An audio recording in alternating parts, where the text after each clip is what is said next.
Afternoon, ladies and gentlemen, and welcome to No Static Radio, where we don't bring the static, but we sure enough bring the noise. You are now listening to The Right Side. I am your host, Jeff Doggett, coming to you on the greatest station in the nation, from the greatest location in the nation. Shout out to everybody listening to us as far north as Kennebunkport, Maine, as far south as Key West, Florida, as far east as Long Island, New York, and as far west as Long Beach, California. To all of you listening to us in points between as well, we welcome you. And for those of you that are listening to us around the world, good morning, good afternoon, or good evening, whichever greeting best suits the time locale that you are in. There are several things that you can do to stop the spread of respiratory diseases like COVID-19.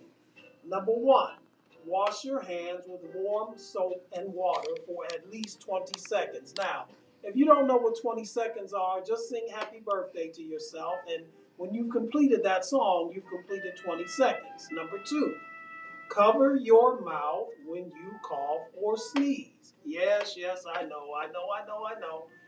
You say that's common sense, Jeff, but how many of you are like me that know that the least common thing these days is common sense? Number three, write down frequently touched items and objects with some type of sanitizer. And oh, by the way, you might want to mix in your vehicle some hand sanitizer so that when you go to the gas station and pump your gas, since you don't know who handled the pump prior to you, you can have that in your car to sanitize your hands afterwards. If you are in an enclosed area like a store, a shopping mall, or a church or a sports arena, whatever the case may be, still wear your mask. And if you can, please try to maintain at least 6 feet distance. This is not over, folks. As a matter of fact, this is more from a pandemic to an endemic. So you want to take all the precautionary measures that you possibly can. And this was brought to you by the National Association of Broadcasters and this station, No Static Radio, where we don't bring the static, but we sure enough bring the noise, powered by Google and sponsored by Lamont Avenue Wines. If you are in the Cleveland area, greater Cleveland area, on the first or third Saturday of each month, I've got some outstanding news for you. On the first and third Saturday of each month at 6812 Woodland Avenue in Cleveland, Ohio, between the hours of 10 a.m. and 2 p.m., they are giving away a free bag of groceries. Now listen, you do not have to show proof of income. You do not have to show proof of residence.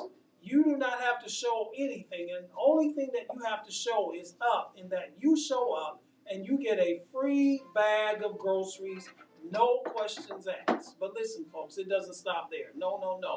Not only do you get a free bag of groceries, but you also get free clothing for adults and children. And you get free clothing for both adults and children with no questions asked as well. But it doesn't stop there either. In addition to the free bag of groceries, in addition to the free clothing, if you are there between 11 a.m. and 1:30 p.m., 11 a.m. and 1:30 p.m., you get a free hot lunch. Now, who said there's no such thing as a free hot lunch? Well, there is if you come to 6812 Woodland Avenue in Cleveland, Ohio, on the first or third Saturday of each month.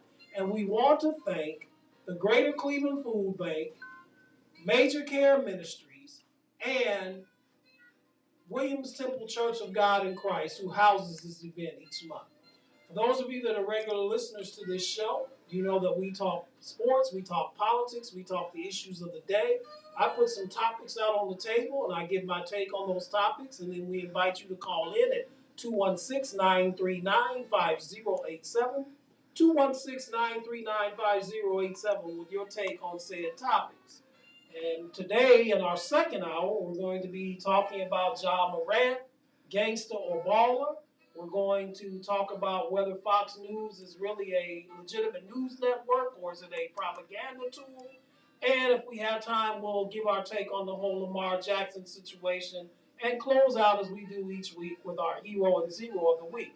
But in our first hour, We are privileged and honored to have in studio with us an outstanding guest. Now, how many of you know that are regular listeners to this show? That this show is so much better when we have guests, and we have the creme de la creme, if you will, of guests in studio with us today. All right, I'm not going to keep you waiting any longer. I'm going to introduce her to you, rather.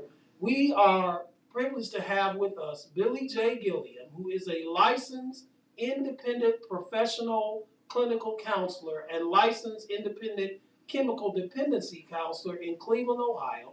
She is the full-time director of clinical services for the YWCA of Cleveland. As a clinical director, Ms. Gilliam is clinically responsible for approximately 400 individuals, including staff, programs such as the Early Learning Center, the Norma Her Homeless Shelter, Cogswell Hall, and Independence Place. Additionally, Ms. Gilliam runs a private practice. I don't know how she finds the time to do all of this, but runs a private practice part-time for individuals with a variety of mental health issues, marital and family counseling, trauma, mediation, consultant, and education. As a clinician, Ms. Gilliam facilitates a process over product ideology, where clients can find the paradigms that disrupts the ability to thrive. We are all survivors of all types. However, surviving is not thriving. I want to repeat that, folks, because that's something that I want you all to remember. Surviving is not thriving. Her purpose is to help others understand their pain as transition, integrate, and thrive. Ms. Gilliam, welcome to No Static Radio and welcome to the right side. Thank you. I'm glad to be here. Thank you. We are so glad to have you in studio with us today. So, what motivated you? How did you get into this field? What was your motivation? You know, I get asked that question often, and it really goes back to high school, to be honest with you.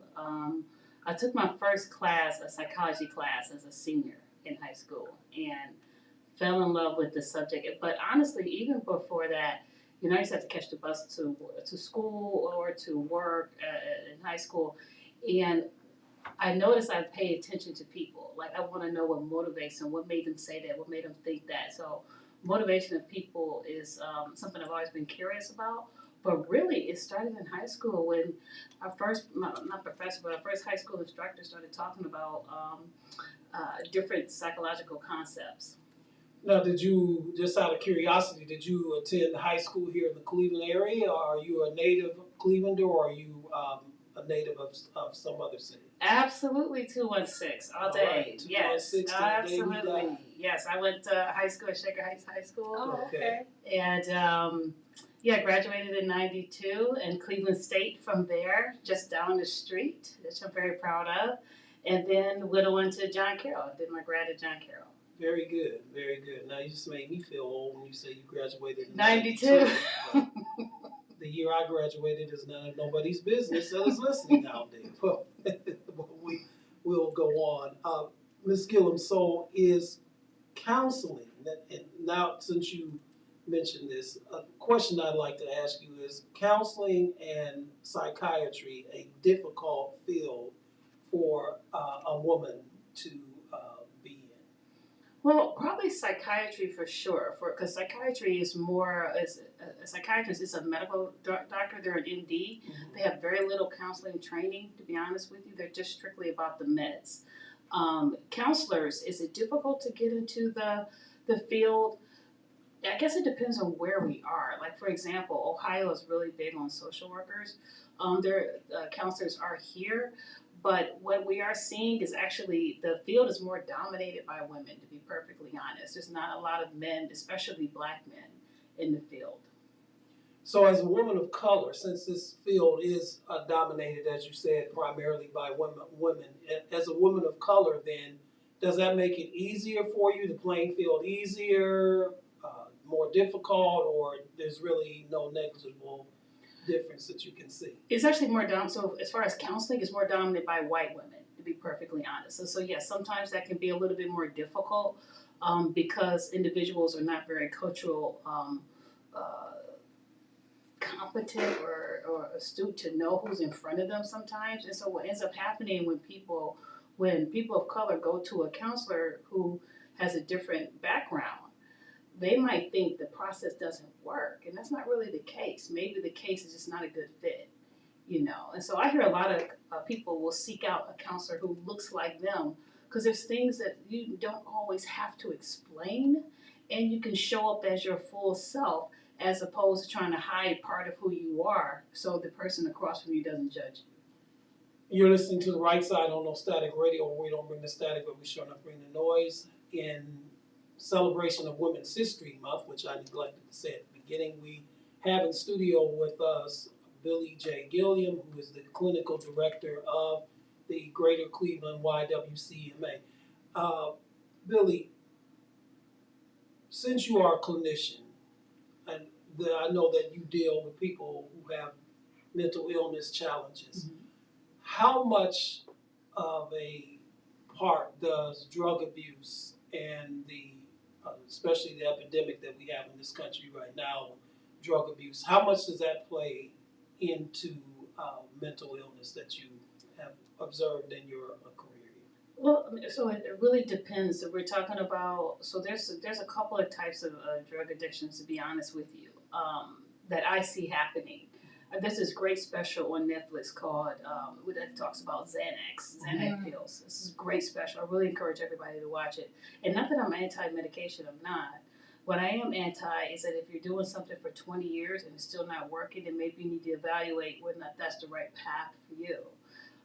But yeah, is there definitely, does one make the other worse? Absolutely. So if you're using, well, people will use like alcohol or drugs to kind of manage whatever mental health issue they have. And it's a coping mechanism, but it's not effective. You know, it's only really temporary. But I do see that not just in drugs, but it's any behavior, right? So we'll use overshop. We'll shop, retail therapy. We'll spend money, sex, food, all different things we use Work. to kind of cope. Work, yeah, that's actually good. Work. We'll use all these things we do to cope with whatever it is we won't actually cope with. If that makes sense. No, it makes perfect sense. And I don't know if this is a question you can answer since you talked about the medical aspect of it when it comes to psychiatry, but what is the chemical imbalance? Because you hear this a lot with people dealing with mental illness, especially those who are dealing with bipolar issues, that they say there's a chemical imbalance. Is that something that people are born with? Is it something that they acquire? Is it exacerbated by the use of drugs or alcohol or just stress? What is that all about? That's actually one of my favorite questions, and really what you're asking. Is it nature or nurture? Is it the environment or is it your upbringing? Like, what is it? Honestly, it's a combination of two. People don't realize how much the two are really married to each other. And I always like to describe it like a living room light. Usually a living room light has, and not living room, dining room light has a dimmer switch. You know, you could turn it up bright, you could turn it down low. But let's say that dining room light has a 60-watt bulb in it. No matter how bright or how low you turn it, it's still only 60 watts. Right? So let's say the bulb is your DNA. So everybody knows what that is, right? That's what makes you who you are, right? Right. But what people don't realize, there's something that lives on top of your DNA, right? And on top of that DNA, that is what turns your DNA on and off, right? It determines how much of your DNA gets expressed. But what people don't realize, that's the environment. The environment helps determine how much of your DNA gets expressed. So we don't pay enough attention to our environment. We think everything is primarily genetic. That's not necessarily true. It happens. Some stuff shows up because the environment is conducive to that thing showing up. So we might have a predisposition to a thing, but it doesn't mean it's going to happen. Like I hear people say, like, "Oh, my dad's an alcoholic, so therefore I'm gonna be an alcoholic," or I might be one. Well, that's not necessarily true. What is true is, what does your environment speak to? How are you handling your issues? Who do you have in your circle? All these different things matter. We just don't pay enough attention to who we're around and who we're what we're allowed to speak into us. So I try to be very careful about that, even for myself.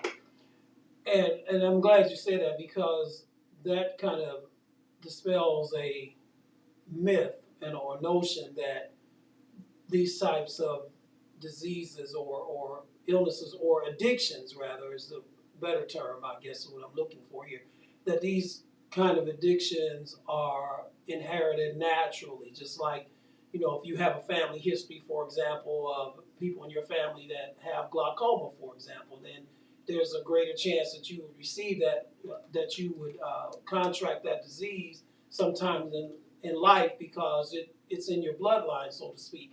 But that's not necessarily the case, if I'm hearing you correctly, when it comes to addictive types of behavior. That's not something that's just naturally passed down from generation to generation. Absolutely, because the difference we're talking about is there's two concepts on them, which I'll make them really simple as possible: predisposition and predetermination.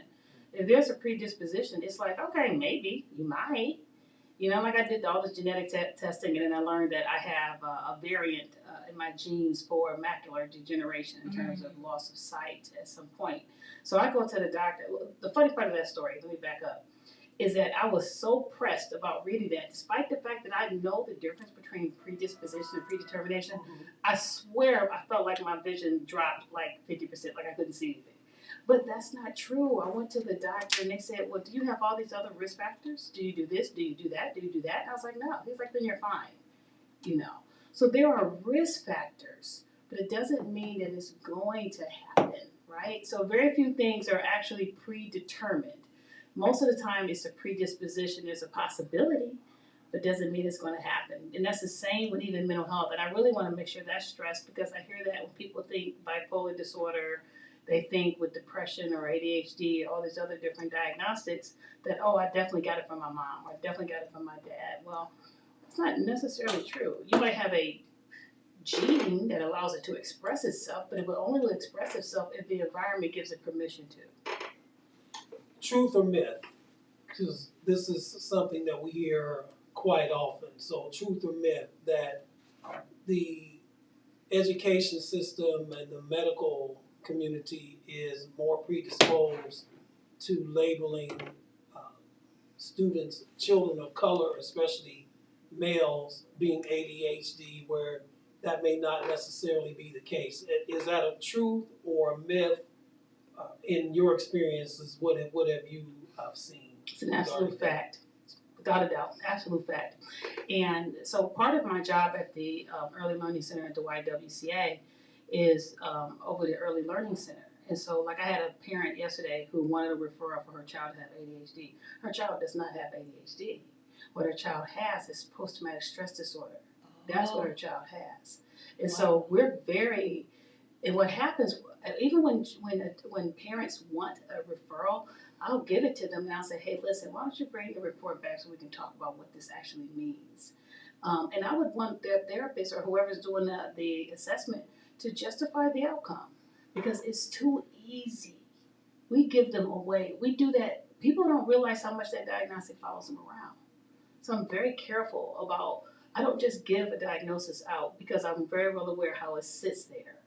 And it's in your records, even though it may not be true. Most of the time, a lot of the kids I see really have some trauma issue that needs to be resolved, and it's not always, and not that anything's wrong with ADHD, I don't want to give that idea either, but it's usually ADHD or oppositional defiant disorder.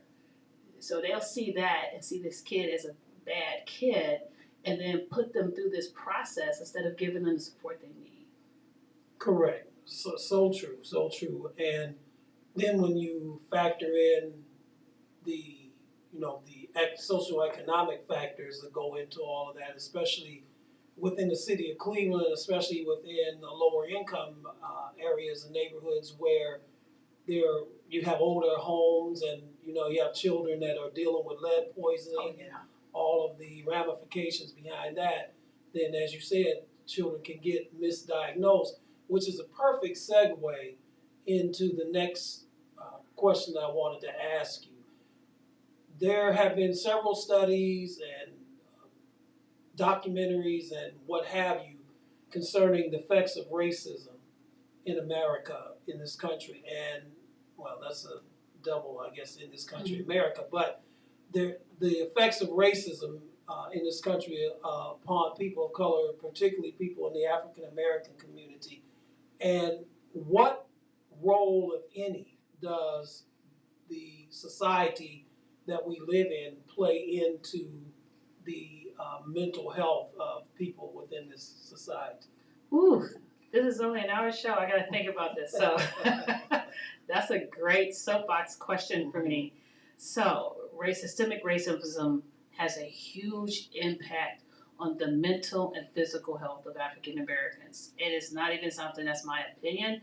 That is something that is grounded in research for sure. Um, Man, how do I start? When we talk about even with the machinery of oppression and how that has continued tends to project itself in neighborhoods that have food deserts, neighborhoods that don't have adequate education systems, neighborhoods that have been redlined, that have been created primarily for people of color to live in, and then you pull out anything that allows them to be able to sustain themselves, right? And then you ask them, why aren't you pulling yourself up by your bootstraps, you know? So we ask these questions while we hold people down at the same time, right? So then on top of that, if I keep telling you how little you mean and what little, you know, as far as in terms of your identity, what ends up happening is this concept called projection identification. You start to identify with the very projection somebody's given you. So you believe you're less than. But you may not directly say it, but what you will do is act accordingly to that very definition. Does that make sense? Makes sense. So society has a huge role to play.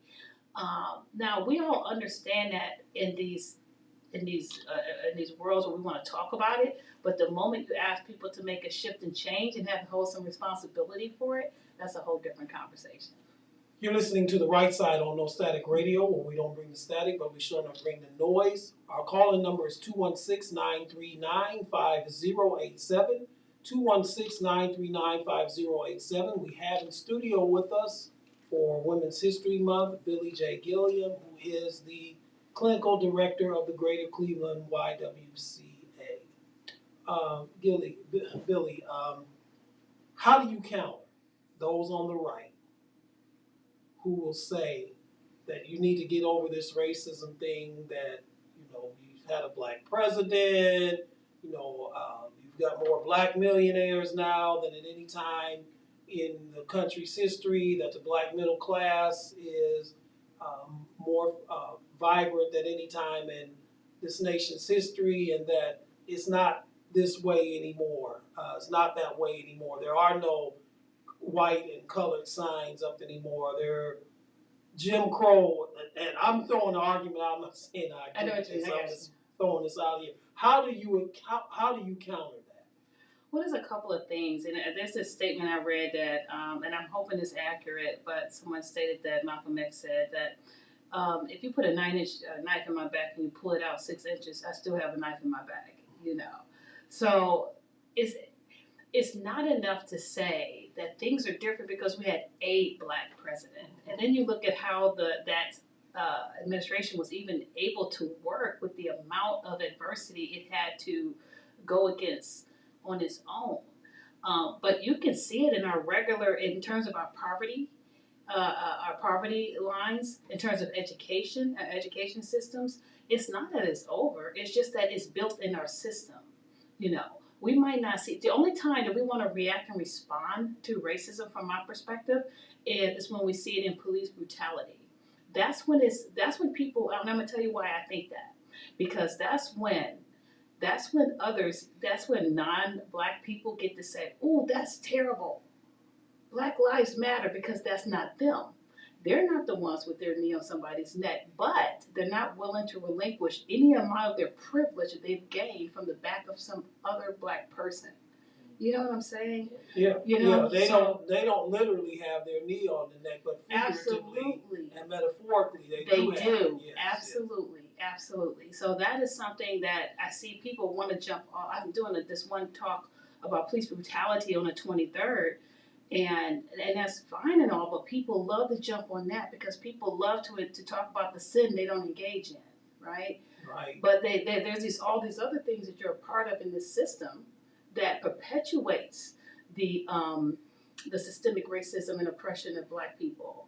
But you don't want a part of that. You don't want to relinquish that.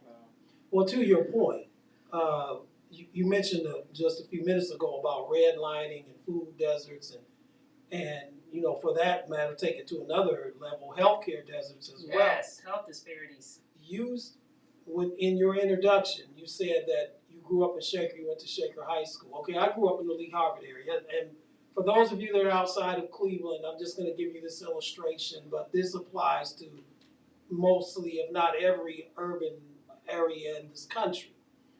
When you are riding down Lee Road, which is a main street that intersects both Shaker Heights and the Lee Harvard area in Cleveland, you can tell immediately when you have crossed over from Shaker into Lee Harvard area. How can you tell that? Because the very first thing that you see when you cross Scottsdale, which is Shaker, over into the Lee Harvard area, the very first thing you see is a corner store deli. Then right next to that, you see a fast food restaurant. I'm not going to give free plugs. The initials of it are double S. And next to that, you see a barbershop and a beauty salon. And if you go down a couple of more blocks, you see a fast food chicken restaurant.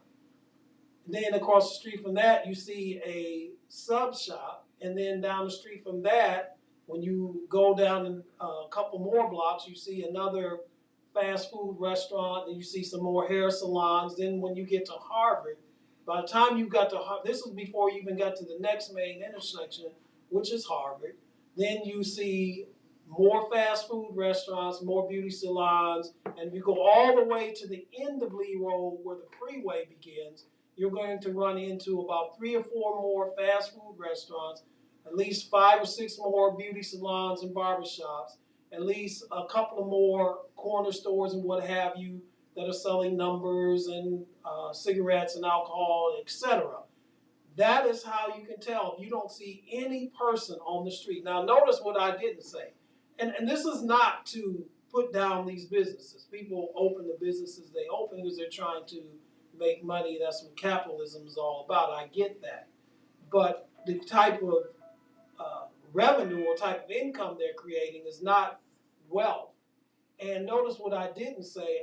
You didn't hear me say about any health clinics. You didn't hear me say about supermarkets, although you do have a major supermarket in that area, which is kind of rare when you look at most inner city neighborhoods. Because if you leave that neighborhood and just go a few blocks west into the Mount Pleasant neighborhood, you don't have a supermarket over there. So it just goes to show you that's just an illustration of what you were talking about. And this is not something that either one of us made up. I'm just putting out here what's true and what's facts, and you know that is also. You can go to any city and you'll see that. And so what I hear when you say all that, I hear anesthetizing. All you have to do is anesthetize people. Yes. And then they're going to just quietly go along with whatever it is that you're doing. If I can feed you a high processed food, right, that's not nourishing, it increases the health disparity, right? It's going to increase the health disparity. If I get you to focus primarily on the aesthetics, what's on the outside, and there's nothing wrong with caring about that. Don't get me wrong. Exactly. There's nothing wrong with that. But if I can get you to hyper focus on the outside and on quick dopamine pushes, which is like this a neurotransmitter of the brain that's about pleasure. If I can get you to seek pleasure all day, then you're not going to notice what I'm doing. Exactly, and the caveat to that is if I can get you to focus on pleasure all the time, it makes it easier for you now to get addicted to drugs or alcohol, because that's what that's all about. Because it stimulates that dopamine, and it drive. That's what drives that. And I want to follow up with that by asking you this, because for a long time, within communities of color, it was taboo, if you will, for a person to both seek medical care, mental illness care, and also to admit that they needed that. Do you still see that? And if so, why do you think it's still taboo even today? I don't think it's as bad as it was, especially with the younger generation. Oh my goodness. It's almost like they share stories about their therapists. It is very different with younger generations. They embrace mental health far more. Now, anybody around my age group and older, like, it's getting better, but it's still very difficult because it does two things. At least that's what I would say. One, people think the field is still dominated by just white folks, and then it's that ideology, like, you don't want to tell the white folks your business. Mm-hmm. And here's the thing, I get even where that comes from, because things happen when you start talking about stuff. Mm-hmm. But that also means you stay sick. Yes, you don't get the help you need. That also still means that, you know? Yes. So I get where that is, but there is a dramatic improvement, especially since the onslaught of the pandemic. What people don't realize, the mental health issues have tripled since, and that's not even like people just making it up. There's a lot of anxiety that has really gotten worse since the pandemic. Yeah. Well, that's the perfect segue because that was going to be my next question. What role, especially when you're talking about young people, because we hear how suicides are on the rise amongst teens in America right now. We hear all the stories about young people dealing with anxiety and depression and what have you. In your experience, prior to the pandemic, did you see these high levels that you see now, or were they even more skyrocketed because of the pandemic? In other words, prior to the pandemic, was this an issue that just wasn't talked about, and because of the pandemic, where basically everybody was at home, this came more to the forefront, or was it better before the pandemic and the pandemic just made things worse? So I have two answers of that. I think that answer is yes and no. Mm-hmm. So here's why. I think the pandemic made what was already there worse. Mm-hmm. So you have people now have to be at home all the time with the threat. Welcome to the right side, caller. Caller, state your name and where you're calling from. We have in studio with us Billy J. Gilliam, who is the clinical director of the Greater Cleveland YWCA. Hi there, Jeff. This is Jonathan calling from Hudson. And Ms. Gilliam, I'm so glad that you're on Jeff's show today. This is very informative, the things that you are sharing. I just want to tell you something about racism and what I have gone through. I'm a retired school teacher, and I was in the Cleveland Public School System, graduated from John F. Kennedy High School. And in the early 80s, after I was trying to get a teaching position, I had to bounce around and go to various school systems to teach. I was at Southern and Shaker, Maple Heights, Cleveland Heights, and so forth. And I'll never forget a situation that happened to me. Mm-hmm.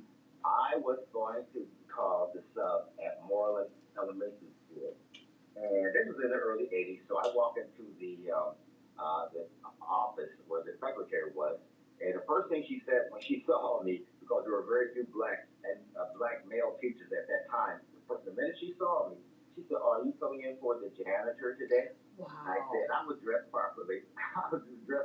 And everything." And I said, "No, I'm filling in for the sixth grade teacher today." And so she said, "Oh, okay." And so right there, I didn't let that upset me so much because I was young and I really wanted a job and so forth. And to make a long story short, it has a happy ending. So I walked up to the second floor to the sixth grade class. And the class, as I walked in, was a mixture of white and blacks in the classroom. Well, the minute I set my foot into the room, their mouths dropped because they had never really seen a black male teacher. Wow. And they looked at me and they smiled. In fact, I had two famous people that were in the classroom. Carl Stokes' son was in the classroom, and retired Judge Sarah Harper, her son was in the class. It was in the classroom. Well, let me tell you, I was there for a full week. That was one of my most pleasant experiences being a substitute teacher and teaching that class because they treated me like a king. They were so happy to see a black face in that classroom. They were really nice and everything. It was so funny. I remember Carl Stokes' son. He's Cordell, I think was his name. He was sort of funny. He said, "You know what, Mr. Lovely, I'll talk to my dad. I said he can hook you up and get you a job." You know, I tell that story, you know, so forth. But to get back to what you and Jeff are talking about racism and so forth, it's so true. And I have a wonderful wife, Pearl, my wife. She told me to hang in there because I started teaching in 1980. They told me to bounce around and go and stuff in different places. And I was finally able to get a teaching position in Warrensville Heights. And so, to make a long story short, it was a very good experience, and it turned out well for me. So I just wanted to share that, Jeff, with you and you, Ms. Gilliam, okay? But I do, because this is Black History Month, Jeff, I just wanted to share with you, you two might find this very interesting. The other night on PBS, they were showing on Black Broadway, A Proud History, A Limitless Future. And it was a very good show. But I have to share with you, there was this 15-year-old girl. She was a violinist. Her name was Leah Flynn. 15 years old, she was up on stage playing the violin, playing the song Summertime from Porgy and Bess. And she was so mature, and everyone gave her a standing ovation. And it was really a good show. So if you ever get a chance to watch it, just do a search at home. PBS Black Broadway, A Proud History, A Limitless Future. And the reason why I brought it up, her dad, at the age of 5 years old, told her, "I want you to play the violin." So immediately she started playing the violin. And her goal was to become a concert violinist. And she's a very remarkable person. And if you want to know more about her, her name is Leah Flynn. Leah, the last name is Flynn, Flynn. And she did a wonderful performance with playing on the violin. And can you just imagine the racism that has gone on for people of color trying to going to a mainstream orchestra? One of her goals is that she wants to be a concert violinist and belong into a mainstream orchestra. Because there's only, Jeff and Miss Gilliam, only 2% of African Americans are in mainstream orchestra. It's okay. I thought that was very interesting. And also, there's a gentleman, he wrote a novel, his name is Brendan Slocum, a black man. It's called The Violin Conspiracy. Excellent book. Well, there's and to interject very quickly here, John, is there's a group out, and they tour the country, and I saw them a few years ago at Kane Park here in the Cleveland area called Black Violin, and it's a group, and they're excellent. Good. They are excellent. So, yes, but thank you for giving us that information. Yeah, I wanted, because it was Black History Month, I wanted to share that. I'll give a shout out to Leah Flynn and about what she's doing and so forth. She lives in Orlando, Florida. She was born in Brooklyn, New York, and then the family moved to Orlando, Florida. But that just shows you, well, you know what? Sometimes as Black Americans, if you have strong parents, that helps a whole lot in getting through life. But then again, I'm pretty sure, Miss Gilliam, you go through a situation where you have children coming from broken homes, and it's a very hard uphill battle, you know, and so forth. So I just wanted to share, Jeff, and Miss Gilliam, I really enjoyed the show, and I took up a lot of time by talking to you. So I'm going to sign off, and thanks for being on Jeff's show, Miss Gilliam. Okay. Thank you. Right, thank you for your call, Jonathan. So when you were calling, welcome to the right side, caller. State your name and where you're calling from. Caller, are you there? I guess they're not there. So before Jonathan, Talking about how social media impacts yes, our young people. And I tell people all the time, social media provides a great illusion for how things, we believe things should be, but not how things really are. right? And so what people tend to respond to is what things mean and not what things are, right? So social media, social media gives us this thought that, oh, this must be what life is, but I don't have that, so therefore something's wrong with my life. To your point, I experienced this personally. Somebody that is very, very close to me, female, just turned 21.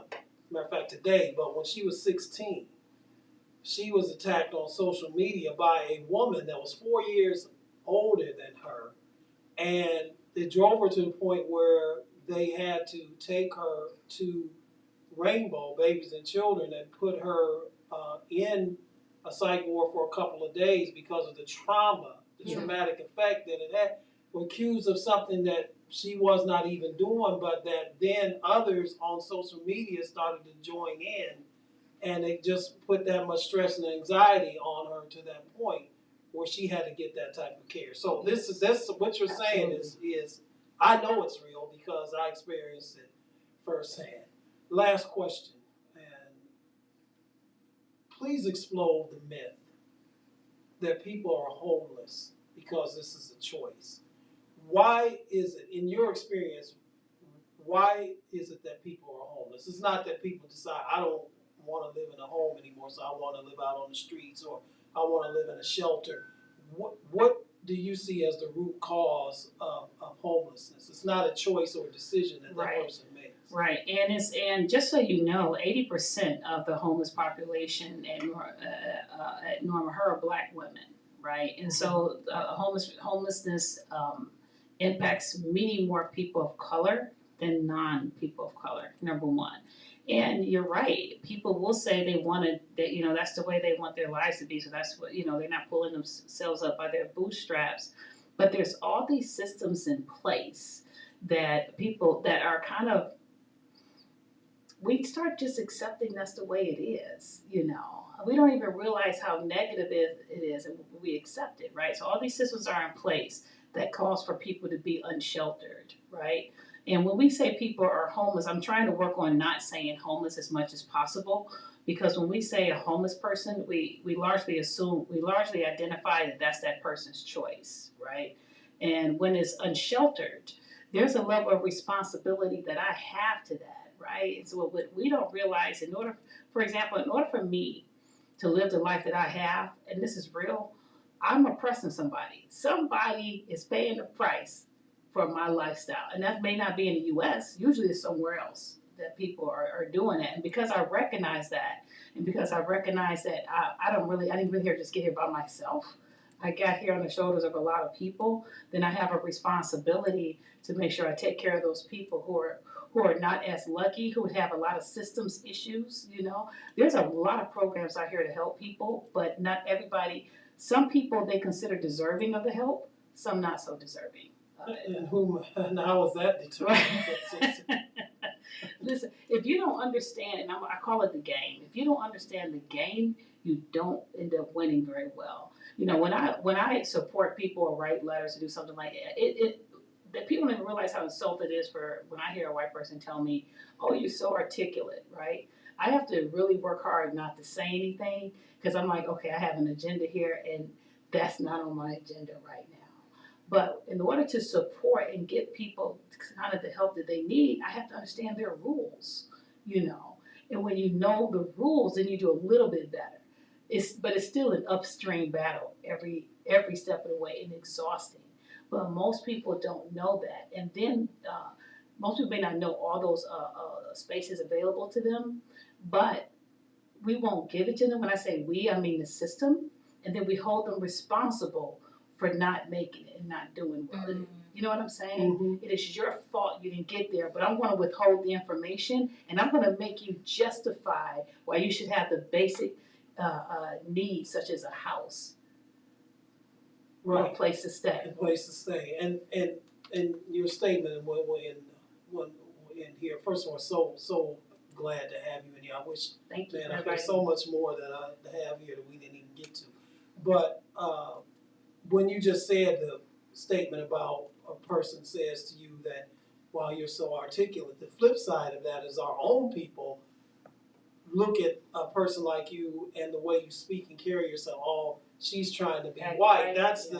the mentality that just takes me over the edge, because I taught school in the Cleveland public school systems in the mid to late '80s, and when they would have award assemblies, when a student's name was called, the student didn't even want to go up to accept his or her award, because they equated academic achievement and academic success as to being white. Whereas, you know, if you were the biggest clown or the biggest cut up, or you were in trouble all the time, that was keeping it real, and that was being black. And I'm like, no, no, no, where are you getting this mentality from? So it's that dual thing that we have to deal with. Exactly, which is why we cannot just promote. I love entertainers, love them to death, but we can't just promote them.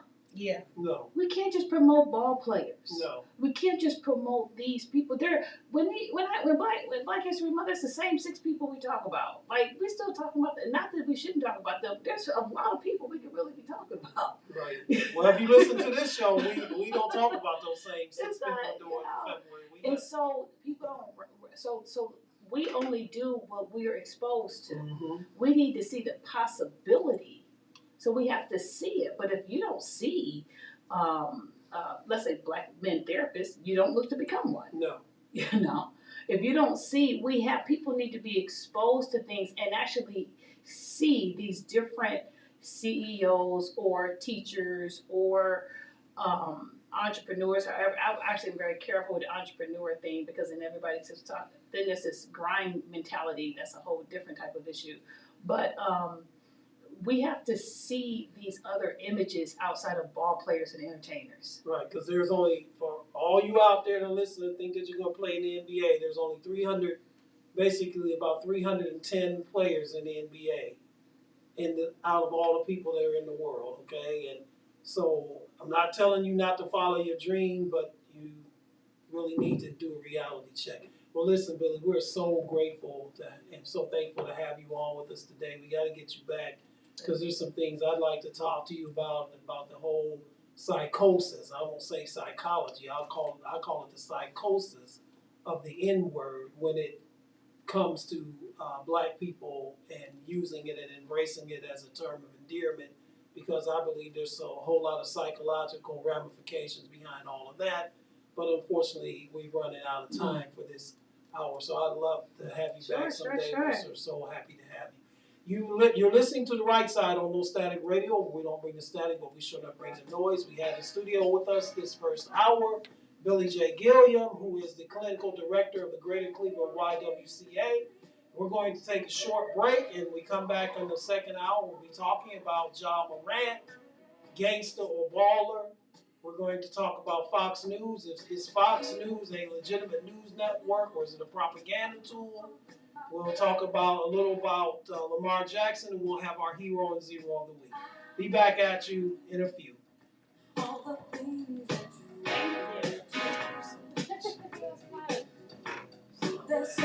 Yeah, super fast. I didn't expect the car. I know what that was. That came through.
your family. Violence can affect our thank you. Violence can affect all parts of your life, sometimes in ways you can't see. Violence can affect the way you eat, sleep, and cause you to lose focus, for angry, afraid, or even use drugs or drinking as a way to escape. But we're here to tell you that violence doesn't have to keep hurting, and you can change your life starting now with help from the Trauma Recovery Center. We want you to take control of your life because today can be the day. The Trauma Recovery Center offers real help for real needs in real time. They offer services for food, clothes, safety, emotional support, and a whole lot more. So listen, don't let violence control you. You can break free, and TRC can help. Give them a call if you're listening, and the number's on the screen, 216-644-5487. They will come to you wherever you are. They are free, 24/7, and confidential. So look, if you want out and don't know where to start, call the Trauma Recovery Center. The Trauma Recovery Center will help you take back your life after violence starting today. Call today.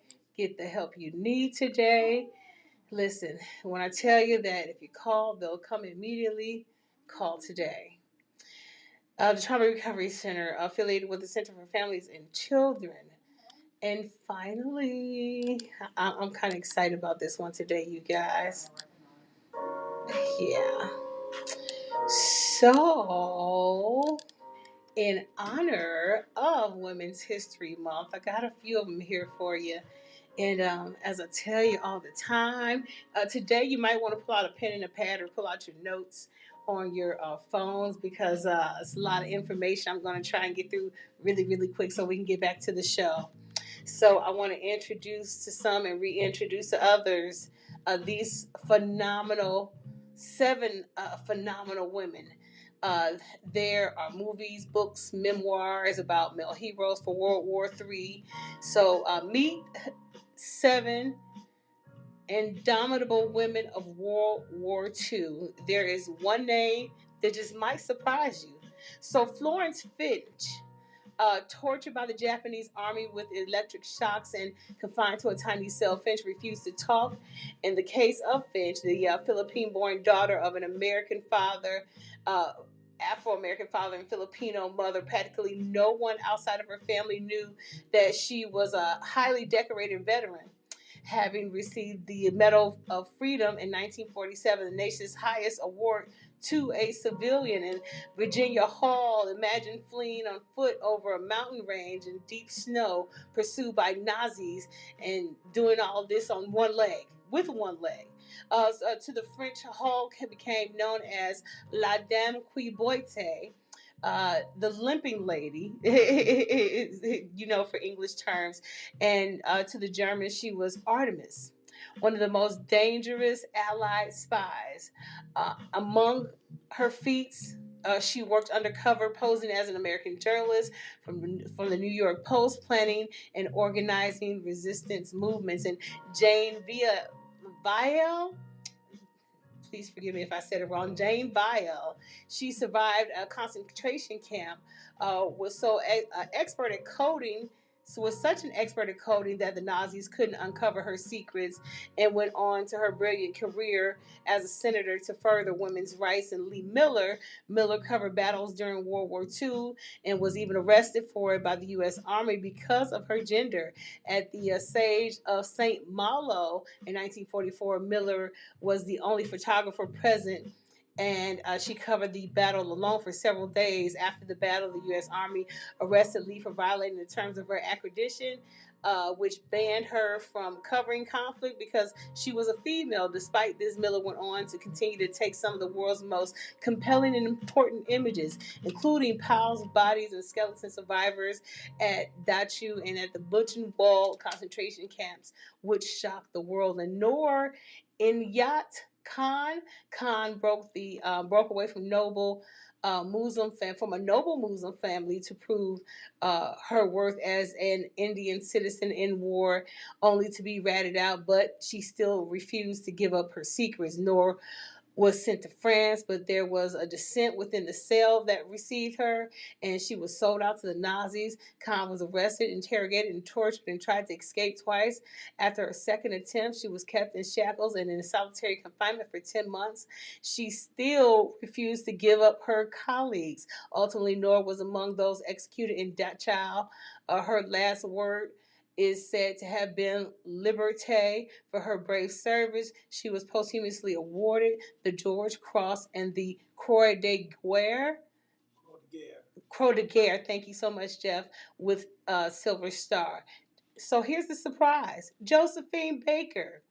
Best known for her immense talent as an entertainer, some of Baker's most valuable but lesser known skills were saving refugees and smuggling military secrets written in invisible ink on her sheet music. One of the Nazis occupied France. Josephine moved to the south of France and worked with the French resistance, sheltering refugees and supplying them with visas and other support. Among other ingenious methods, she smuggled military secrets of a Nazi-occupied France and forwarded to England, written in invisible ink on her sheet music. And the last but not least, Nancy Wake. Wake killed a Nazi with her bare hands and achieved things her male counterparts could never have pulled off, including cycling 300 miles past Nazi checkpoints. Among other feats, she famously cycled over 300 miles past Nazi checkpoints to deliver a report, was involved in a battle between the resistance and the Germans, and killed an SS sentry with her bare hands. After the war, she received the George Medal from the United Kingdom, the Medal of Freedom from the United States, the Legion d'Honneur from France, and medals of recognition from Australia and New Zealand, becoming the Allied Forces' most decorated servicewoman of World War II. This history is so readable. I'm not posting again until Friday to give you a chance to soak it all and listen. I tell you all the time, Google, Google. I hope you had out your notes on your phones or your pen and paper to write all this stuff down. Write these names down to Google. Google it. If you don't want to go pick up a book, Google, learn your history so you know you now. I'm decisive, on the right side, and now back to Jeff Doggett. Thank you. And yes, I did know about Josephine Baker, and thank you for telling the story of some of the other women who we never found out and never knew about until now. So thank you so much. Once again, we want to thank our guest in the first hour, Billy J. Gilliam, who is the clinical director of the Greater Cleveland YWCA. Hope you found that hour informative, as much as informative as I did. Ja Morant, outstanding player for the Memphis Grizzlies, one of the top young players in the league, one of the most exciting players in the NBA. I know that Dominique Wilkins had the moniker, the human highlight film, but if you have the privilege, if you're an NBA fan, and even if you're not a hardcore fan, if you're a casual fan, if you've been able to see the exploits of Ja Morant on the court with the Memphis Grizzlies, his skills and his talents and just his ability is literally jaw-dropping at times. The things that he can do on the court. He is one of the most dynamic players in the NBA. He's only 23 years old, perennial all-star, starter as an all-star this year, and one of the faces of the league. Well, recently, if you didn't know, there have been some not so pleasant incidents associated with Ja Morant.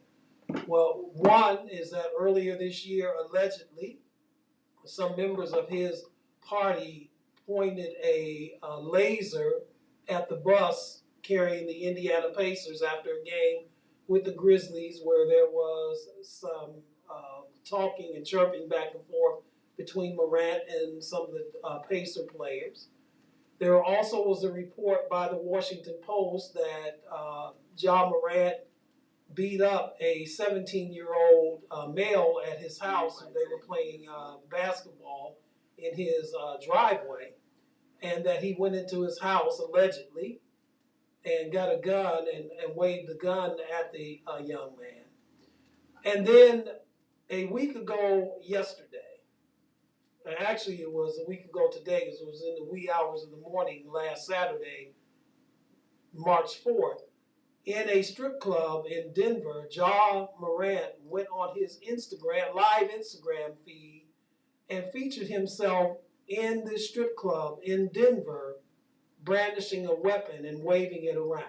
As a result of that, the Grizzlies suspended him. Originally, it was a 2-game suspension, but now it's has not been determined how many games it's going to be. It's indefinite suspension at this time. No one knows exactly when he is going to come back. And I have some thoughts on this, but I want you all to hear. Some of you may have heard these clips before, but I want to introduce this to those of you who haven't yet. The first person we're going to hear from is Michael Wilbon. Michael Wilbon is a on-air personality with ESPN on a show called PTI, Pardon the Interruption, with Tony Kornheiser. He's also a regular on NBA Countdown, which is the pregame show on ESPN to their featured NBA game of the week on Saturdays. And he was a longtime sports writer for the Washington Post. So we're going to hear from him. And then after him, I want you all to hear also with Jalen Rose, another ESPN personality who played in the NBA for years, was part of the Fab Five in his college career. And I just want you to hear their perspective on it, and then we're going to come back and give our take on it. So first we're going to hear Michael Wilbon, and then after him we'll hear Jalen Rose.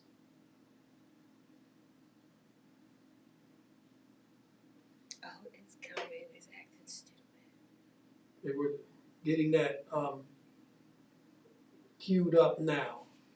Both of them have a very interesting perspective, interesting take on this whole incident and all the things surrounding Ja Morant. And I just want to share that with our listening audience so that you can hear it as well. And then we'll come back afterwards and we'll talk about it. Okay. You got it? Yeah. Okay. Go.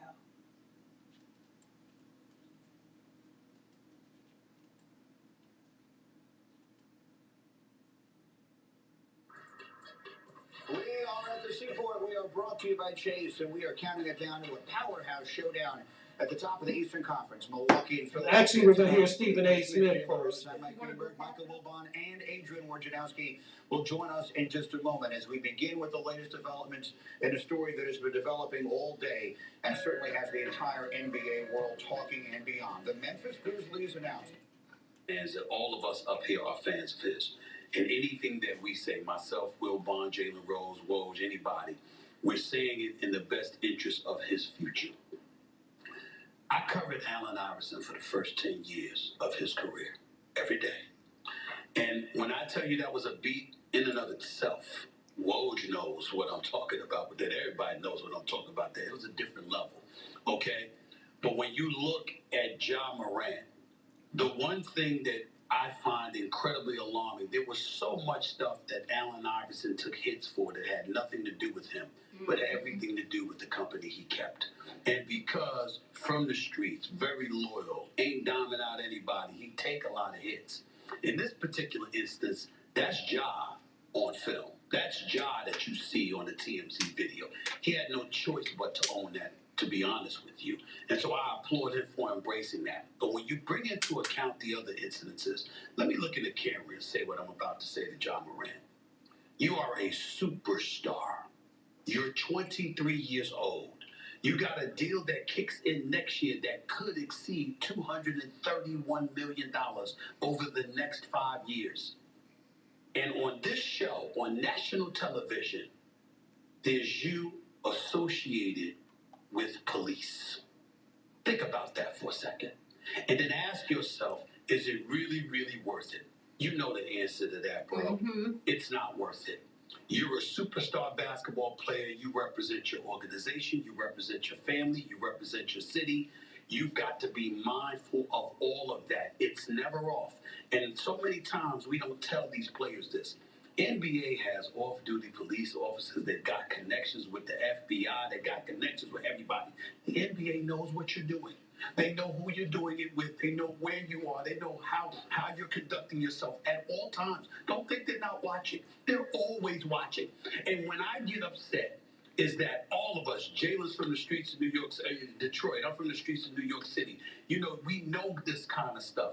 We know the kind of things that people fight just to protect the few dollars they have. What do you think an organization is going to do to protect their multi-billion-dollar investment?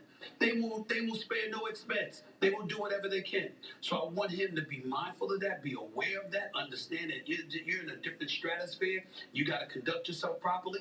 I'm going to say it to his boys as well. I had the pleasure of meeting them in Dallas this summer. I think good dudes, hearts in the right place, they mean him no harm, but you got to step up and be protective of yourself and be protective of him by the way you conduct yourself. That laser that was allegedly pointing at the Indiana Pacers, you can't have stuff like that coming on. You can't have stuff. And last but not least, his dad, to Ja Morant. Nothing but love and respect for you, sir. You are his daddy, not his friend. His daddy. I'm not saying you can't be friends, but you're his father. And so when we see this kind of stuff going on, all of y'all get lumped in because it ain't just a 23-year-old Ja Morant that needs to protect himself. It's all of you who love him, who want to protect him, who wishes for the best for him. You have an obligation to look out for him too. Do it. It's really well said. Michael Wilbon is from Chicago, by the way. Michael, what are your thoughts today? They're between sad and angry, Greeny. I'm not going to pretend to know Ja Morant well, but in my exposures to Ja, what's striking, even 2 and 3 years ago, his first year league, 3-4 years ago, is there's real intellect there when you talk to and listen to him. When you talk to him, you have a conversation, he's not looking at his phone and glancing around the room. He's engaged. He listens. There's thought there. And so when I hear this, when you see these stories, and we started hearing about this in the Washington Post a while ago, and then what happened overnight, you're thinking, okay, what in the world is the plan here? Whether it's him, his boys, I don't know, his associates, and the people close to him with the team, what's your plan? Is this your plan? You think this is going to accomplish something? Right. You've got a team. No team ever wins with this. Don't equate this to something like, oh, the bad boy Pistons. No. That was on the court, almost theater. This is real life. First of all, if you are brandishing a gun, that can get you killed. Do we need to get more serious than that? So whoever's around him, what is your plan? What are you doing?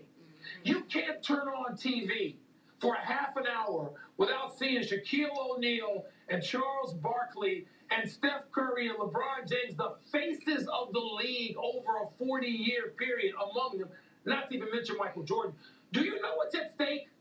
Do you know the tens, hundreds of millions of dollars that are available to you and the opportunities available to you if you are the face of the league in good standing? Do you not see that? Do the people around you not see that? And so I'm angry, Greeny, because I also think about this embrace of thug life and how it disproportionately affects our communities. Yes. Whether it's Queens, Detroit, South Side of Chicago, it disproportionately affects black communities. And maybe Adam Silver's going to have to talk to some other people in and around his office. This is serious. This can't be a light touch because you're a players commissioner. I thought about Jalen Rose, and it almost brought me to tears earlier today. Because our dear friend, one of the many reasons I love Jalen that have nothing to do with basketball, is that Jalen Rose has dedicated his personal life to secondary education in formal and informal ways, dedicated his personal wealth and resources. People don't know this about Jalen. We know it. Jalen has dedicated himself in Detroit and his academy to eradicating this kind of garbage. It's garbage, Greeny, the embrace of this. I don't want to hear it. Stephen A. eloquently talked about the whole beat of covering Allen Iverson. Hell, I was there for that beat when he was in Georgetown. And then not necessarily many John Cheneys and John Thompsons left to shout from the mountaintops, stop this garbage. I mean, Jalen does this every day of his life, has meetings and has issues and deals with teachers and principals and students and faculty and all these things. I don't even know how he does it. But this angers me. And the Memphis Grizzlies and the league starting above them, they better get a hold of this yesterday. Yep. This cannot go on. And the league is talking about it. The players are like, what are the Grizzlies doing? What are they doing? Wow. This is personal for me. I am Ja Morant. Like, you guys have got a chance to see me grow up for public consumption since 1991. And I've been involved in drug raids. I've survived assassination attempts. I've been that undisciplined young person that was trying to figure out how to be famous, how to be successful, and how to change the dynamics of my family. The one thing that young people have to understand, and in Ja Morant's case, when you first get drafted, you go from being a member of the family, a member of the crew, to being the leader, to being the breadwinner. And first and foremost, I hear a lot of people talking about like his family and his crew. When you're the leader, it's on you, because you end up searching that lifestyle. You end up wanting to be down. And what I had to learn is that people come into your life for 4 reasons: to add, subtract, multiply, or divide. You have to choose wisely. He has way too much to lose. Trust me, I've been that young player carrying a gun. And Wilbon alluded to this. When you start waving it, that can get you killed. That's an entirely different thing than we're talking about. A superstar athlete should be putting themselves in position. And as Stephen A. mentioned, that's him on the video, on his IG Live. Ain't nobody coaxing him. Ain't nobody ain't nobody egging him on to do that. That's a personal choice. And a lot of times, guys, as I mentioned, fame can be a drug. And I don't know what type of pain that he deals with, the type of anxiety that he has, or what types of substances that he may be using. And I'm glad in his statement that he owned that I need to make changes for me. Because as the leader, as the breadwinner, you control the environment. The people that are around you, you select. And a lot of times, unfortunately, and Wilbon alluded to this also, when we start to get fame, when we start to get money, then we try to feel like we're keeping it real. Like we're trying to be down now. We're trying to be tough now. We're trying to be hard now. But you made it. And once you make it, your job is to uplift, to enlighten. And I'm glad this actually happened at this point of his life. He's a 23-year-old young man. Nobody got arrested. Nobody got injured. And I'm hearing too many stories about pistols. Okay? Allegedly with the 17-year-old kid. Allegedly with the Indiana Pacers staff. Last night on IG Live, I saw the video like you guys did, brandishing the gun. The next step to that is now recovery. And I believe that he's on that path. I'm happy that he's on that path. He's going to return. And he's going to be a better person. And because of all of this taking place, he's now going to be able to live his full potential. It's beautifully said. All right, we will pause on that thought. We will turn our attention to basketball. Okay, so there you heard it. I wanted you guys to hear this. So let me deal with this. There's a narrative out there that rappers want to be ballers and ballers want to be rappers. Let me talk about Ja Morant for a moment. I don't profess to know him personally because I don't. All I know of him is what I see on television on the basketball court. I didn't grow up in the city he grew up in. I don't know any of his family, any of his friends, or anything of that nature. However, Ja Morant did not grow up in the streets. Ja Morant did not come from a single parent, female dominated household. Ja Morant grew up in a two-parent, middle-class household in South Carolina. So, as eloquent as Stephen A. Smith and Michael Wilbon and Jalen Rose spoke, and I'm in full agreement with what they said. Comparisons to Allen Iverson were on point by both Stephen A. and Michael Wilbon. Jalen Rose giving his heartfelt testimony of the things he experienced and how he talked about at one time in his life he was Ja Morant. Different. So Jalen Rose grew up in a single household. Jalen Rose's father was never involved in his life like Ja Morant. I'm going to get to Ja's father in just a moment. But here is the issue. Wilbon touched on it a little. But as eloquent as Stephen A. and Wilbon and Jalen Rose were, here is the core of the issue as I see it, folks. It is the culture. It is the culture. Ja Morant, like many young black males, has adapted and adopted the hip-hop culture into their lifestyle. Now, what does that culture promote? It promotes, for the most part, and if you want to disagree with me, feel free to call 216-939-5087. For the most part, it glorifies violence. It glorifies drug use and the dealing of drugs. It degrades women. And it glorifies materialism. And it's the whole mentality is about how hard you can be, how nobody's gonna dish you, how I'm gonna keep it real, how I'm gonna be gangster. As Stephen A. and Wilbon and Jalen Rose said, Ja Morant, you don't have to do it. Well, Ja Morant aside, nobody has to do this. But Ja Morant, you don't have to do this. You're about to get a 5-year, 230. You're about to make $40 million a year starting next year. You just got a new Nike shoe deal that they fired Kyrie Irving and hired you to. You just got a sponsorship from a sports energy drink. You have so much to lose, and that's the financials. But more importantly than the financials, more importantly than being the face of the Memphis Grizzlies, more important than being the face of the potential future face of the league, you have your life.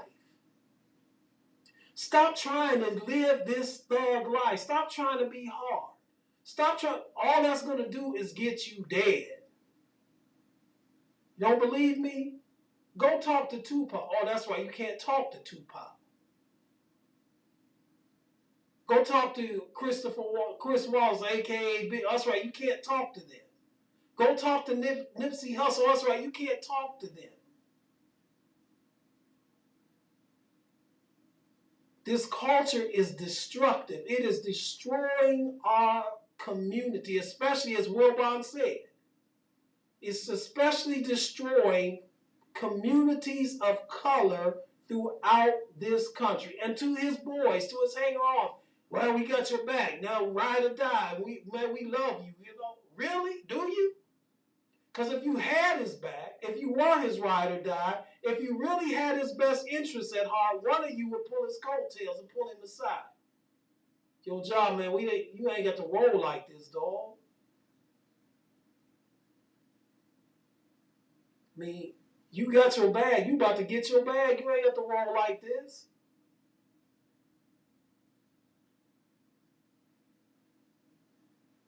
But it is the influence and the influx of the culture that is telling them, it's not only just telling him, but it's telling young people, especially young black males, it's telling them this is the way to be. If you want to be hard, if you want to keep it real, if you want to be down, then this is what you got to do.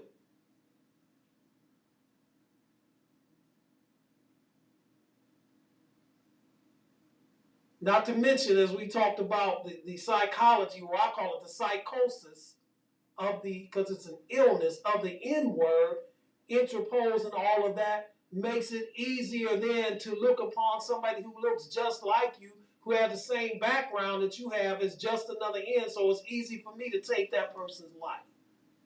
And don't get it twisted, Ja.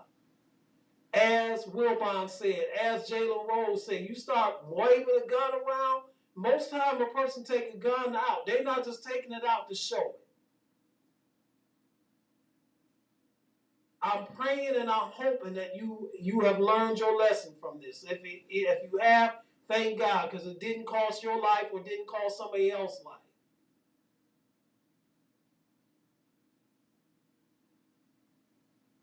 But you can lose it all to his father.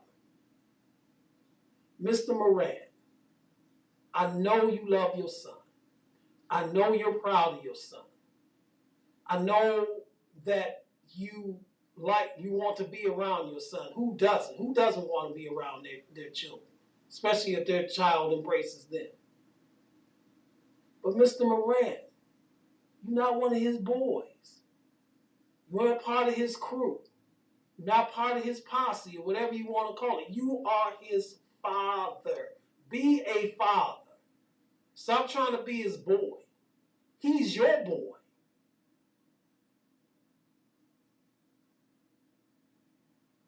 You see what your son is doing. You see where he's headed.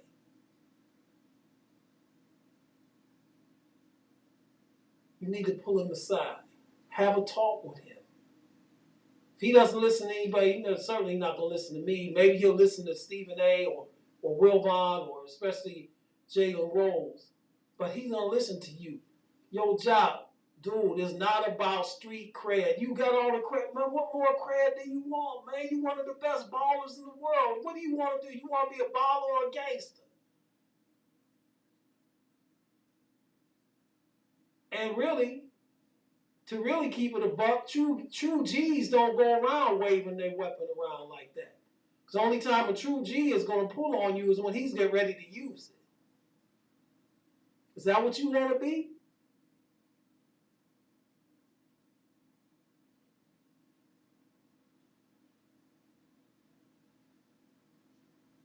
So we'll see. What remains to be seen how this whole situation is going to play out. Ja Morant right now is still under suspension from the Memphis Grizzlies. There is no timetable as to when his return is going to be. And to his credit, he owned up to it. To his credit, in his statement, he basically said, I know that I let down my family, my teammates, my city, and the league, and that I'm going to get help. Now, I don't know what help he's talking about. I don't know if he's dealing with some mental issues or things of that nature. I don't know. I just pray that he does get the help. But listen, keeping it real is doing what you do, what God has gifted you to do. Keeping it real is not trying to thug. Ever heard of Aaron Hernandez? Remember him? Aaron Hernandez, just to refresh your memory, was a tight end with the New England Patriots who won a couple of Super Bowl rings.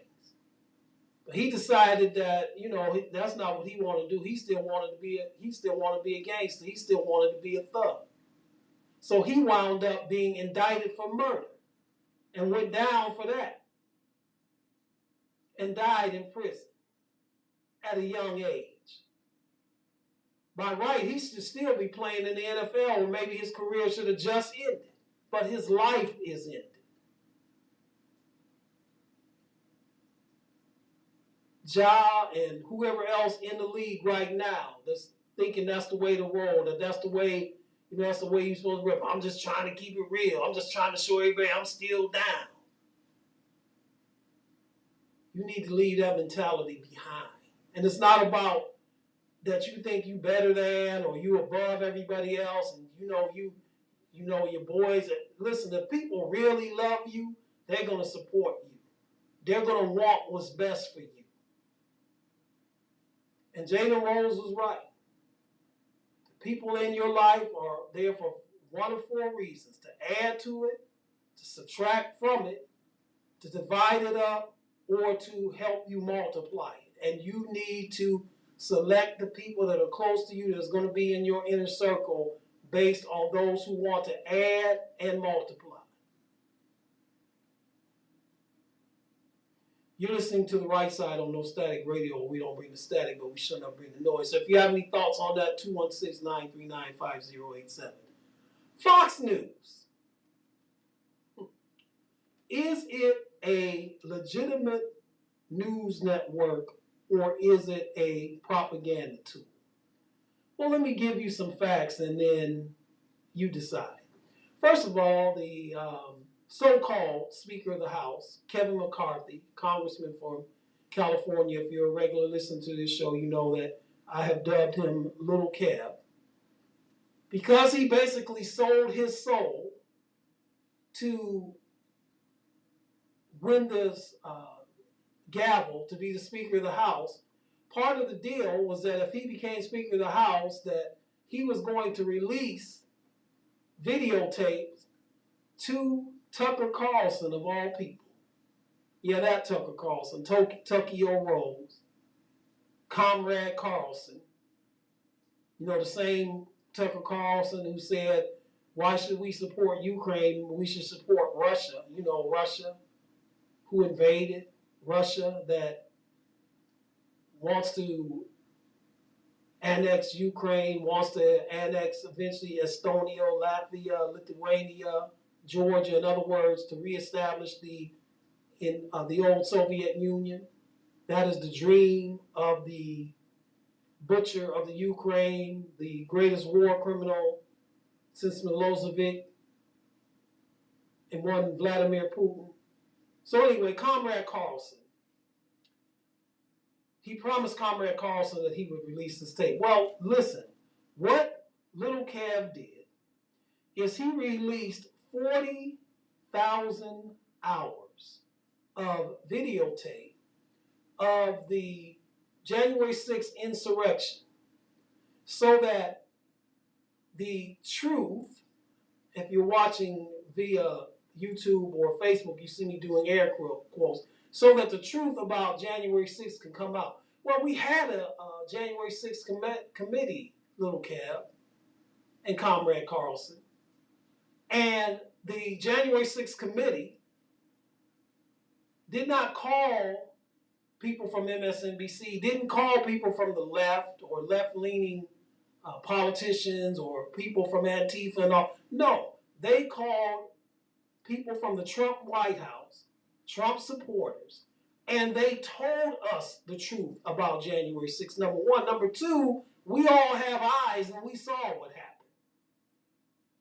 But Little Kev releases this to Fox. Tuckums, Comrade Carlson, selectively takes parts of the video to support the narrative that he wants to push, is that the January 6th insurrection that all of you all saw, that you and I saw with our own eyes, he wants to make us believe that our eyes were lying to us. That Comrade Carlson pushes this narrative that January 6th was just a tourist outing. And he showed some video that had been spliced and cut where you saw people just milling about the Capitol. But the question was not asked, well, Comrade Carlson, how did those people get in the Capitol on that day when it was closed to the public anyway? Hello? But then Comrade Carlson contradicted himself, because the very next night on his propaganda broadcast, aka Tucker Carlson Tonight, also showed footage of the Capitol Police and said that since they knew that there was going to be trouble. Now, this was Comrade Carlson's words. So I want you to see the contradiction here. Since they knew that there was going to be trouble there at the Capitol building the next day, why didn't Nancy Pelosi order more Capitol Police? So wait a minute, hold it, Tuckums.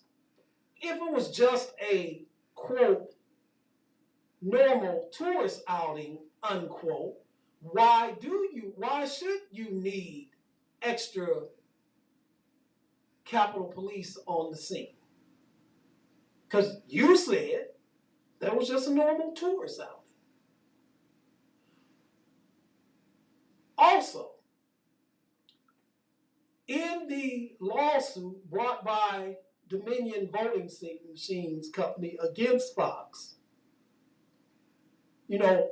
they're suing them because several Fox News on-air hosts went on the air and basically said that the Dominion voting machines rigged the election in Arizona, and they brought crazy Sidney Powell and crazy Rudy Giuliani and others on there propagating this big lie that these voting machines manufactured by Dominion in Venezuela, which is a lie, by Hugo Chavez, who's been dead for about 7 years or so. Yet they allowed them to push this on their network.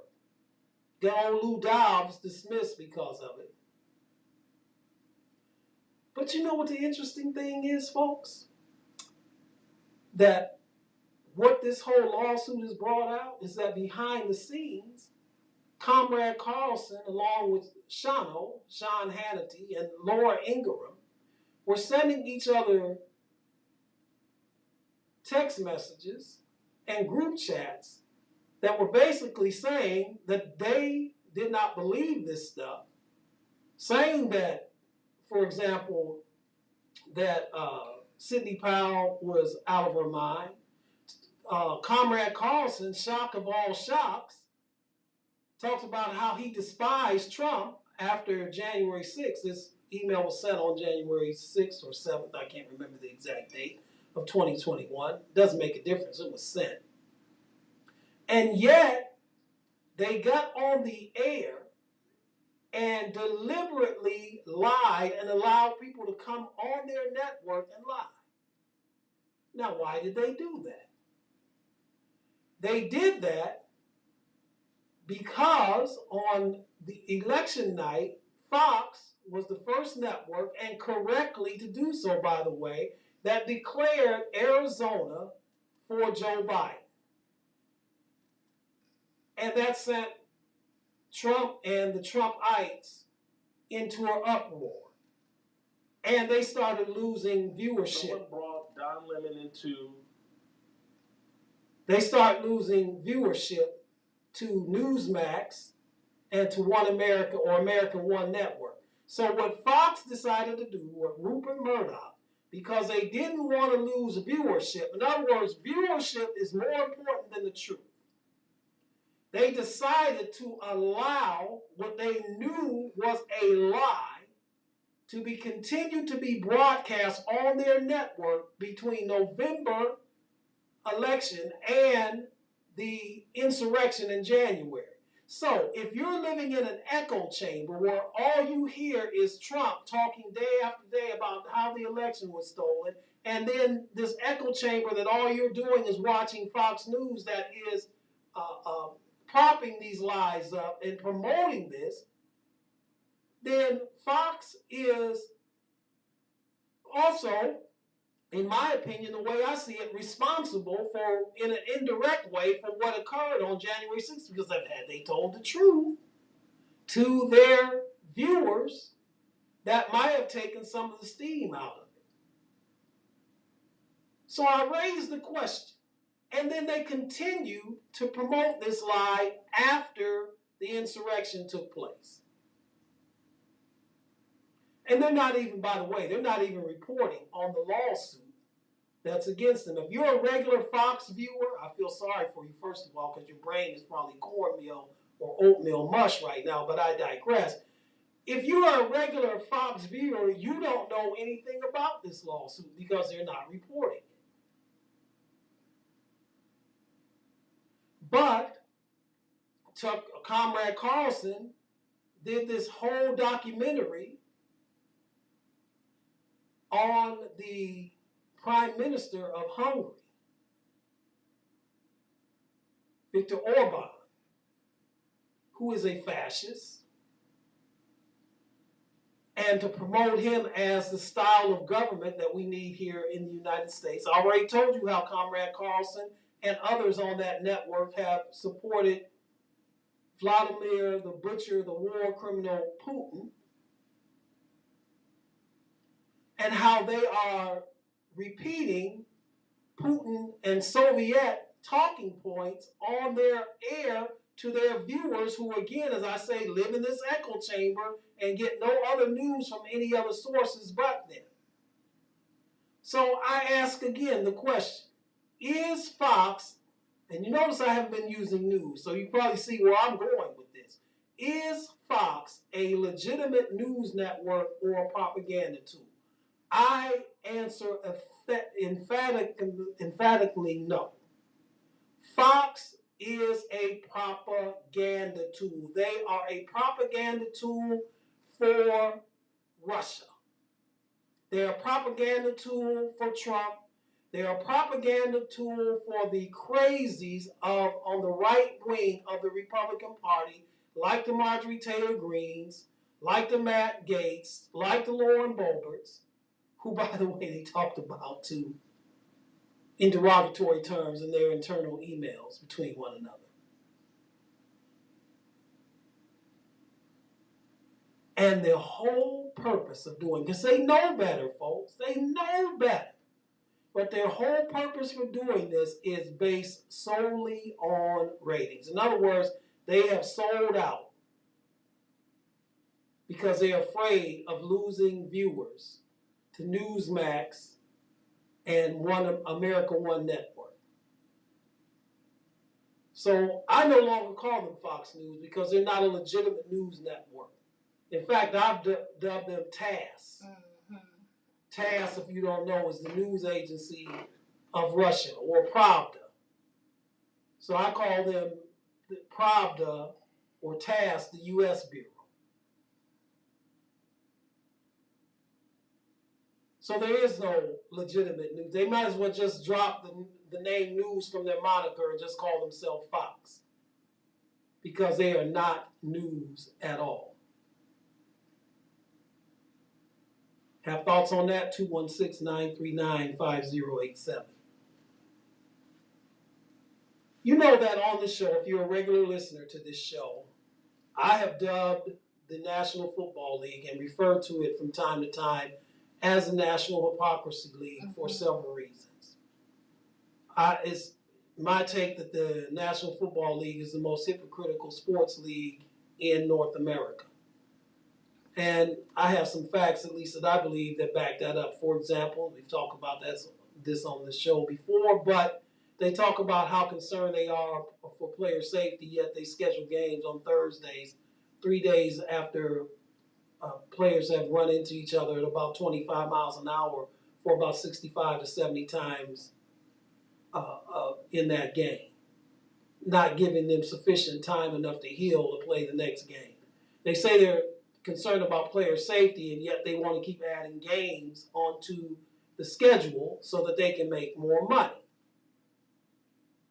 They say that they're about promoting the welfare and the benefit of cities, and yet these owners will extort a city in order to get a new stadium deal, and if they don't get it, they will yank that franchise from that city that supported them for years to move them elsewhere that's going to give them a sweetheart deal.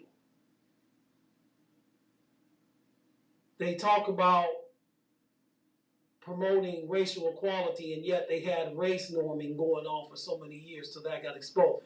But here's a hypocrisy I want to point out, because you have heard for years that winning is the paramount thing in the league for franchises.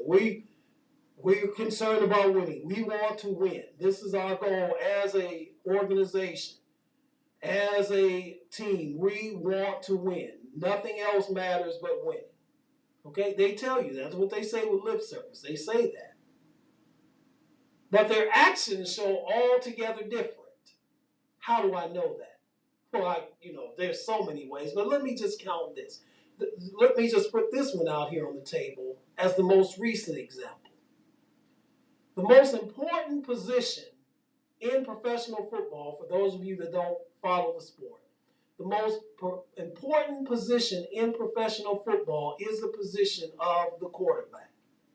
Teams that have a outstanding quarterback, a better than average to a great to good to a great quarterback, have the better chance of winning the championship than those teams that have an average, mediocre, or less than mediocre quarterback.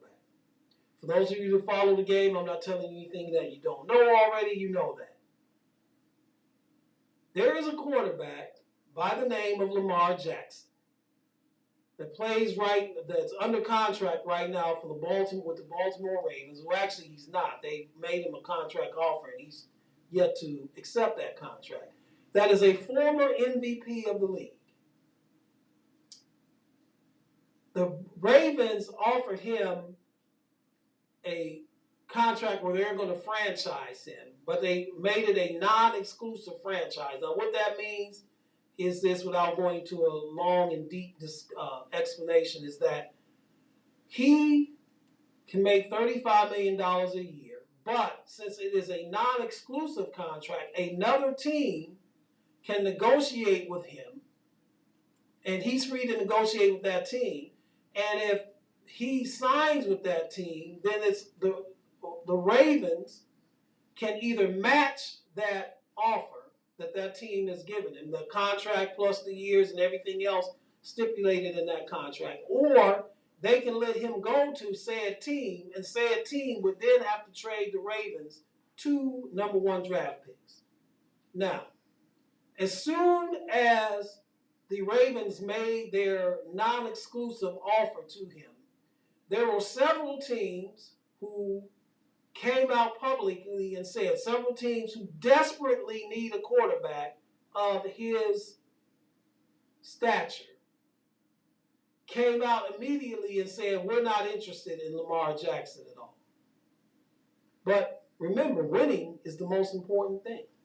And the problem is this, is that Jackson wants a guaranteed contract. There's only one player in the NFL right now that has a guaranteed contract. That's Deshaun Watson of the Cleveland Browns, and that's what Jackson wants. And the owners of the Ravens and basically owners of the teams around the league, they don't want to give NFL players guaranteed contracts. In the most violent sport out there, by the way. The sport where players' careers are shorter than careers in all the other sports. The NFL is the only North American sports league that players don't have guaranteed contracts. MLB and the NBA players both have guaranteed contracts. So they don't want to give, that's his issue with Jackson and Baltimore. But here's where the hypocrisy is, folks, is there are teams out there that could desperately use him, and if they got him on that team, they would instantly be playoff contenders, and in some cases, based on their rosters, because mind you, they don't have to give up players. They only have to give up draft picks. Example, the Washington Commanders, who have Terry McLaurin, one of the best wide receivers in the NFL, who have a very good offensive line, who have a good tight end, have a good running back, and also have one of the better defenses in the league. So what is it that the Commanders are missing? Because the Commanders didn't make the playoffs last year. The Commanders finished 8-1. The Commanders did not make the playoffs in 2021, and they made them in 2020 with a 7-9 record, though. So all of those factors, they've got the running back, they've got the offensive line, they've got an outstanding receiver and a good tight end, and a good defense. What is it that the Commanders are missing, you ask? The Commanders are missing a quarterback. Lamar Jackson is in Maryland. The Commanders play their home games at FedEx Field, which is in Landover, Maryland, which is not far from where Jackson plays with the Ravens in Baltimore. So you ask yourself this question. If the Commanders are just a quarterback away from being a serious contender in the NFC, in the National Football Conference. Because if you look at the NFC, the landscape in the NFC, there's really no dominant teams over there. Philadelphia went to the Super Bowl. Philadelphia roster may be decimated this year by free agency, though. The 49ers don't really have a quarterback right now. The Cowboys have Dak Prescott as their quarterback. So that tells you all you need to know about them. The Giants just gave Daniel Jones gave him $40 million a year to a guy who basically had one good season, and that was this past season. Right. Washington gets Lamar Jackson. They go right up to the top of the food chain as one of the possible teams in the NFC that can come out of the NFC and go to the Super Bowl. So you ask yourself the question. If all it's going to cost us is 2 number 1 draft picks, and granted, it's a pretty high pick this year, but next year, well, actually, it's in the teens. But next year, if we do what we think we're going to do, it's going to be a very near the bottom of the first round draft anyway. Why don't we make this move? They don't make the move, folks, because winning is not the most important thing. Winning is not everything. It's the only thing. No. It's ego and money is what's most important. The owners do not want to give players guaranteed contracts. Will it mess up the financial balance of the league? No, it won't. That's a lie. And first of all, only certain players are going to get those kind of deals anyway. An offensive lineman is as needed as they are, is not going to get a guaranteed contract. Neither is a linebacker, neither is a corner or safety. Maybe an edge rusher if he is one of the best in the league. Maybe. Highly doubtful he will. Running backs aren't going to get it. Wide receivers, I don't care how good they. The only position that's going to get that type of deal is the most important. And that's what it boils down to, folks. And that, again, exposes the hypocrisy of the National Football League. So when you hear your owner, whatever city you're in that you're listening to this, when you hear your owner or your front office talk about how badly they want to win and that winning is not everything, it's the only thing, ask yourself this question. Oh, really? Then how come you're not doing all you can do to give us the team that can win? Certainly, if I was a Commander fan, I'd certainly be asking that question right now.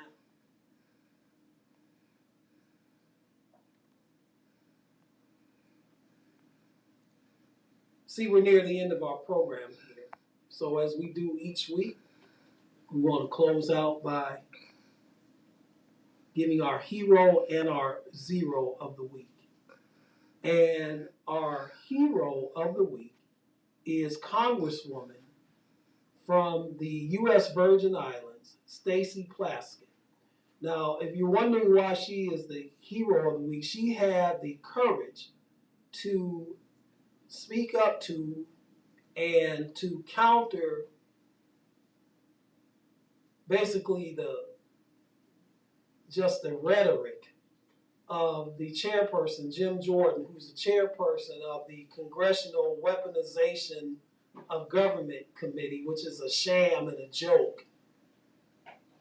Well, they brought these sham witnesses in here who were fake, who were supposed to be whistleblowers, but they were not whistleblowers. They were people that were on the payroll of Donald Trump or had supported him. They were not real whistleblowers talking about what the FBI had done and how the FBI was just targeting conservative politicians and outlets and what have you. It's a sham. That whole thing is a sham. I don't have time to go into it now because we're at the end of the program. So for her, if you don't know what I'm talking about, just Google it and you can see her standing up to and challenging, and rightfully so, Jim Jordan, who's the chairperson of this so-called committee. So she's our hero of the week. Our zero of the week is also a congressperson, And our zero of the week is Georgia Congressman Barry Loudermilk, who lied about giving tours shortly before January 6th. He lied about giving tours of the Capitol building shortly before January 6th. And then video showed that he was giving the tours of the building on January 6th. Two questionable figures. And to show you how the House of Representatives has degraded since Little Cab has become Speaker of the House, this guy who lied about giving tours to unauthorized visitors days before January 6th is head of a committee that is investigating the bipartisan January 6th committee that concluded its investigations this past fall. In other words, they got the fox guarding the hen house. Mm-hmm. This guy, I mean, it'd be laughable for what's so sad. This guy lied, folks. Said he didn't conduct tours of the Capitol building with unauthorized guests. And here he is on videotape just a few days before the January 6th insurrection, giving tours to unauthorized guests. And yet, he is head of committee investigating. What are you investigating? We already know. That's what the January 6th committee was all about. Well, we're going to investigate to make sure that they overturn all wrongs. So we want to get to the bottom of this, get to the truth. No, Barry. No, Barrow. We got the truth already. Now, what kind of lie and propaganda you're going to try to twist it to remains to be seen. So you are our zero of the week. Once again, we want to thank our guests in the first hour.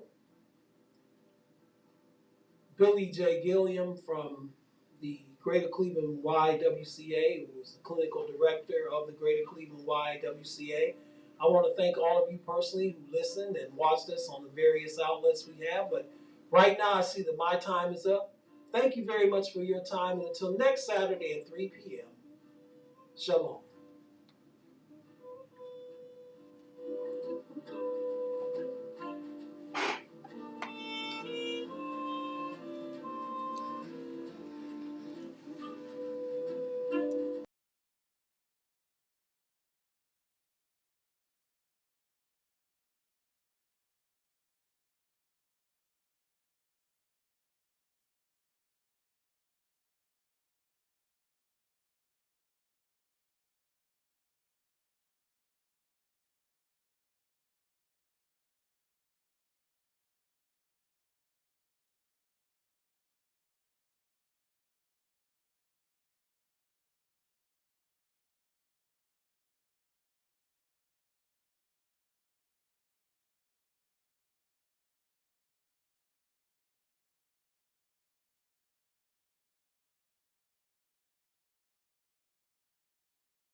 Tune it in to The Right Side with your host, Jeff Doggett, on the station where we don't bring no static, but we sure enough bring the noise, nostaticradio.net.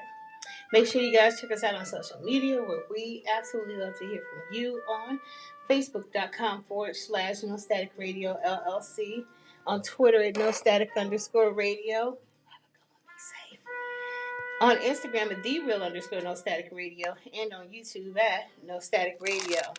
Also, if you guys would like to listen to replays of this show and others on NoStaticRadio.net, please make sure you check us out on Mixler or Mixcloud.com. Just type in No Static Radio in the toolbar for replays of this show and all others on the network. And for continuous streaming, that means no refreshment page. Just sit back, relax, let it do a little buffering on its own, maybe even a commercial, and boom, you got us on TuneIn.com, LiveOnlineRadio.net, and MediaQ for continuous streaming uninterrupted of this show and all others on the platform, and for all things No Static Radio, including up and coming events, merchandise, and to look at all our great show hosts here, please check out our website at www.nostaticradio.net. And thank you for joining us on another sensational Saturday, you guys. From beginning to end, to Saturday was great, per the usual.